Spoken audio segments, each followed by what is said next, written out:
সকলকে জানাই happy new year. এই বছরটা সবার জন্য ভীষণ ভীষণ ভালো কাটে। সবাই খুব আনন্দ করো আর কাজগুলো মন দিয়ে করো, আর আমিও করি, হ্যাঁ।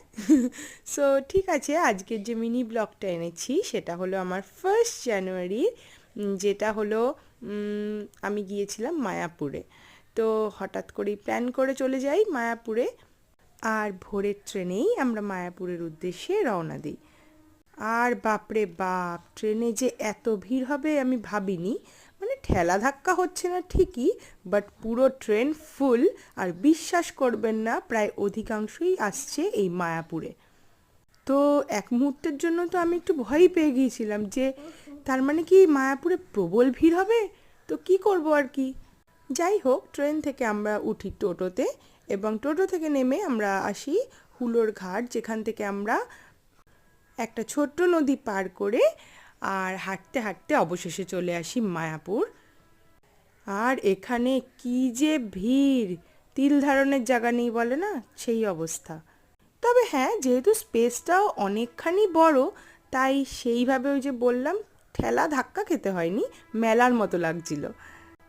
ইচ্ছা করেই আমরা নদীটা পার করার পর হাঁটতে হাঁটতে আসি, যাতে দোকানপাটগুলো একেবারে দেখে নিই আর যা কেনাকাটার করে নিই।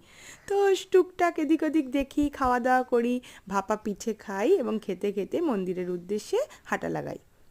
আর এইখানে ঢুকে পড়েছি আমরা মন্দিরে। দেখতেই পেলে মন্দিরেও বেশ ভালো পরিমাণ ভিড়।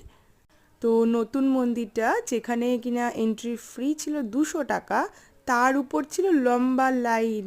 তো এতটা হেঁটে এসে না আর লাইন দিয়ে ওখানে ঢুকতে ইচ্ছা হয়নি, তাই আমরা চলে যাই পুরনো মন্দিরটাতেই আর দর্শন করে নিই ভগবানের। অপরূপ সাজে সুসজ্জিত ভগবানের মূর্তিটি, মানে কি যে ভালো লেগেছে, বলার মতো তো নয়, ভাষায় প্রকাশ করা যায় না এই মনের ভাবটা।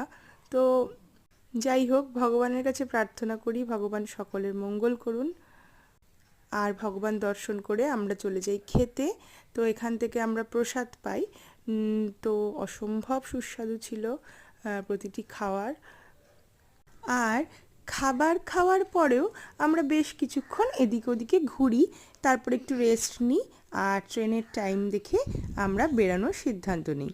তারপর রাস্তায় এই পেয়ারা মাখাটা খেয়েছিলাম, খুবই টেস্টি ছিল যেটা। তোমাদের কার কেমন কেটেছে জানিও কিন্তু।